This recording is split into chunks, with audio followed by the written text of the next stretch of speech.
Okay, we are back with color glazing part one. So I'm adding cobalt blue, hansa yellow light, and it looks like my cadmium red light. Yep, cadmium red light. Okay, sorry.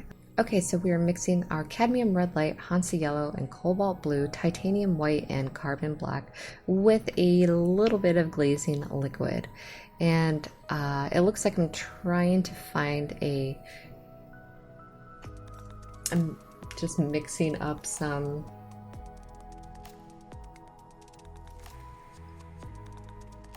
opaque highlights, it looks like. So anytime you add white, again, it's going to make your paint more opaque. So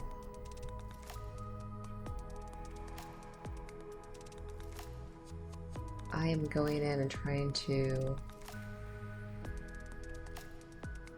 I think what I'm trying to do, to be honest with you, is keep everything very soft. And that's why I added the white, because normally when I would do this, if I was really happy with my underpainting, I wouldn't be adding more white to my paint. I would just kind of be doing the hue pigment, the color with my glazing liquid. But since her skin is so flawless, I think I added the white to continue bringing that in and soften out. I must have not been too happy with my underpainting, or I thought it could have been a little bit softer. So I really like this orange. It looks like a peach. That is the cadmium hansa yellow light, cadmium red light, hansa yellow light, and titanium white mixed in. And that's really bringing in that youthful glow. And my blue, I'm probably going to start to put them, like into a little bit of my shadow spots. So you don't want your shadows for someone this young to be too harsh. And a way you can avoid that is, instead of adding black to darken your shadows, you could darken, darken down your blues and make them more into violets, or make sure that they're toned out by adding a little bit of titanium white with your black. Another thing that you can do with skin this young is just really focus on all the drastic highlights, midtones, and shadows on the underpainting, and then use, like what I'm doing right now, add a little bit of white to your glazing to kind of soften all those shadows a little bit more.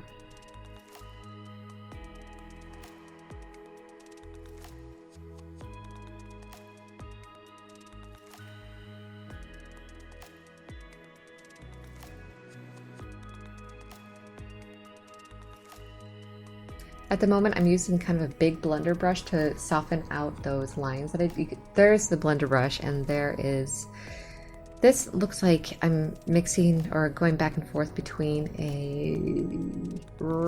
is that a round brush? It's hard to tell this angle.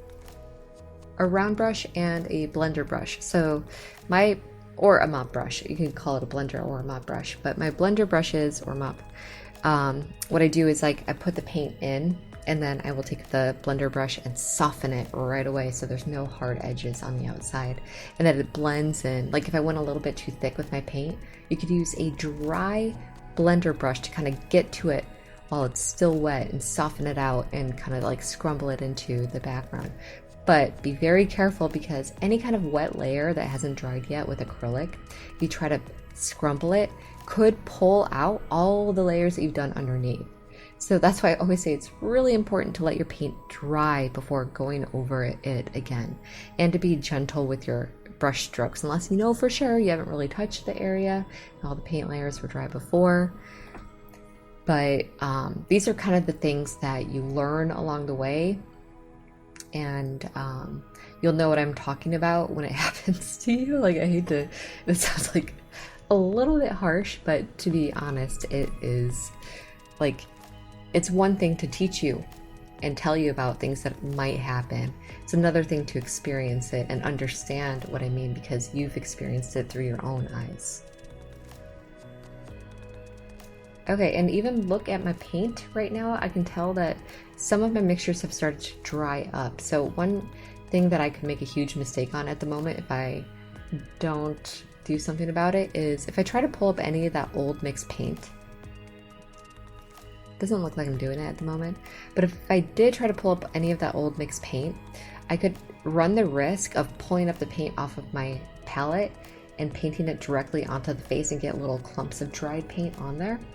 So just be very careful about going over your old paint. Now I'm just using the blender brush all over. So if there's anything that needs to be softened anymore, I can do that. Always make sure your blending brushes are dry. So even if you wash them, get them really dry, get them like pat them really hard with your shop towel and let it dry before you use it again.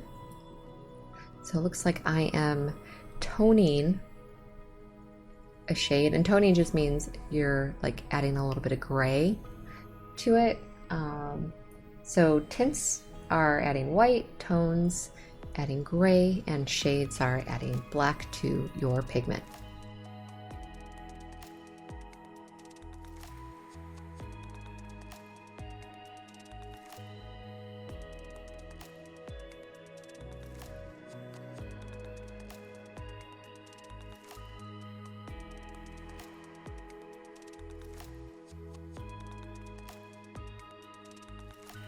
I wish I didn't do this. As you can tell, like it kind of, what I was talking about with opaque, with white being opaque, I went over some layers that looked really good.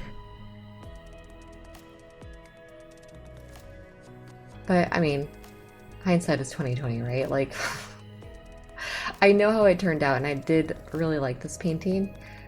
So even if it's not like what when you watch yourself doing something, you're like, why did I do that? But you you know what you're doing, you figure it out along the way, and it's just weird sometimes to watch it like you're a sportscaster doing like a what do they call it? Like a play-by-play?